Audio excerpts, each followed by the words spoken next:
Nathalie Amourou, 41 ans, mère de 2 enfants. Je suis assistante en ressources humaines, mais aussi parent d'élèves depuis 4 ans. J'habite depuis 40 ans à Noisy-le-Grand et actuellement dans le secteur de Jules Ferry. Christopher Makanga, 28 ans. J'habite le quartier de la Piazza.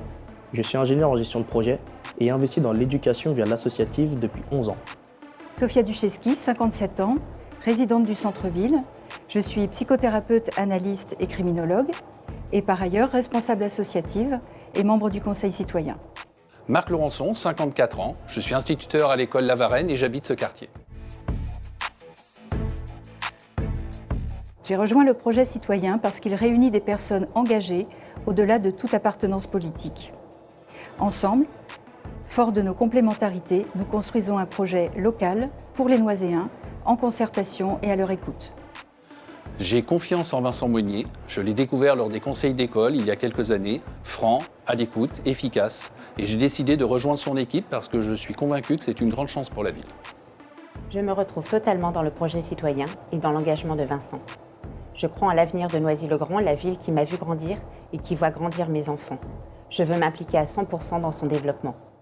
Le projet citoyen, c'est des hommes et des femmes réunis autour d'un projet commun et non autour d'un parti politique ou bien même d'une personne. Notre équipe est collaborative, participative, tout le monde peut exprimer ses positions. C'est ce qui m'a convaincu à me joindre à l'équipe. Avec le projet citoyen, je compte mettre mes compétences et mon énergie au service de la ville et des Noiséens. Moderne. Noisy-le-Grand est moderne. C'est l'une des villes les plus attractives de l'Est parisien grâce à son rayonnement culturel important. Grandir. Noisy m'a fait grandir. Noisy, c'est ma ville, ma jeunesse, mes expériences et mes proches. Vivre ensemble. Selon moi, Noisy-le-Grand réunit les conditions d'une mixité réussie. En développant les richesses culturelles, humaines, en encourageant les pluralités créatives, notre ville pourrait devenir un exemple de bien vivre dans le 93.